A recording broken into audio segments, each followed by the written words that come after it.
안녕하세요. 너울의 뉴스룸 진행자 임정입니다. 오늘은 한국장학재단에서 실시하고 있는 학자금 대출에 대해서 소개시켜주실 한국장학재단 홍보대사님을 모셨습니다. 안녕하세요. 네, 안녕하세요. 네, 오늘 이렇게 와주셔서 정말 감사합니다.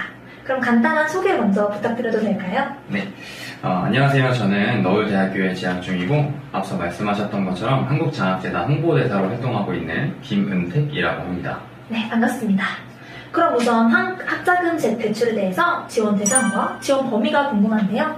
네, 지원 대상은 소득 분위가 8구간 이하인 학부생이고요. 대학 졸업 후에 취업 등의 이유로 소득이 발생하면 소득 수준에 따라서 원금과 이자를 갚아가는 제도를 말합니다.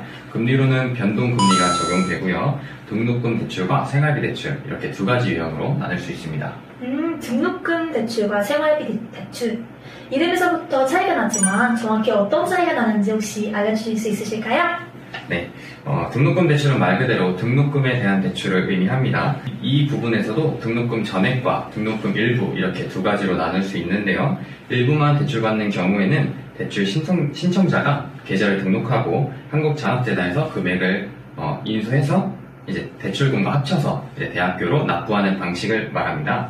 여기에 기숙사비나 대외 활동비 그리고 졸업 앨범비 등은 여기서 제외된다는 점 알아두시면 좋을 것 같아요. 그리고 마지막으로 생활비 대출은 학기당 각각 150만원 최대로 받을 수 있다는 점 유의하시면 될 것 같습니다. 받을 수 있는 금액까지 자세히 알려주셔서 감사합니다. 그럼 상환은 언제부터 어떻게 할 수 있는 건가요? 네, 대출이 실행된 시점부터 원금과 이자에 대한 상환 의무가 발생합니다. 상환 방식은 자발적 상환과 의무적 상환으로 나눌 수 있습니다. 먼저 자발적 상환에 대해 알려드리면 자발적 상환의 경우는 대출 중도 상환과 자동 이체 상환으로 나눌 수 있습니다. 대출 중도 상환은 돈을 빌린 사람이 갖고자 하는 계좌를 선택하고요. 갚을 금액을 입력해서 상환하는 일회성 상환 방식입니다. 자동 이체 상환은 매달 상환하는 방법으로 금액, 계좌, 횟수 등을 선정하면 됩니다. 이와 반대로 의무적 상환은 연간 소득이 기준을 초과하거나 상속, 증여, 재산이 발생한 경우에 상환하게 되는 방식을 말합니다.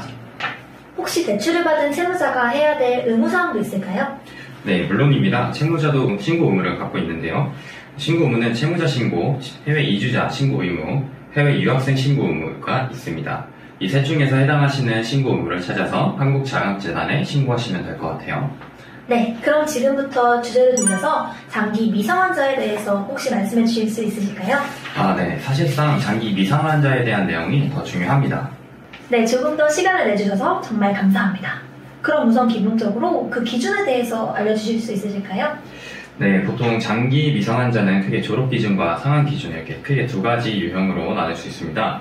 자퇴, 재적 등과 같은 학업 중단을 포함해서 졸업 후 3년 이내에 경과될 때까지 상환 내역이 없는 경우가 졸업 기준에 해당합니다. 반면에 상환 기준의 경우에는 졸업 후 상환 개시일로부터 3년까지 상환액이 장기 미성환 해당일 대출 원리금의 5% 미만인 경우를 의미하는데요. 하지만 장기 미상환 대상자를 제외한 대학생의 경우에는 유예 가능하다는 점 알아두시면 좋을 것 같아요. 조금 복잡해 보이는데요? 네, 많은 분들이 복잡하다고 생각하실 수 있을 것 같은데요. 그냥 간단하게 3년 이내에 어떻게든 상환 내역이 있어야 하며 3년 동안의 상환액이 장기 미상환 대출 원리금의 5% 미만이면 안 된다는 것을 유의하시면 될 것 같습니다. 깔끔한 정리 감사합니다. 그럼 한국장학재단에서 장학금을 처리하듯 장기 미성환자에 관한 업무는 어떤 기관에서 진행되어지고 있나요?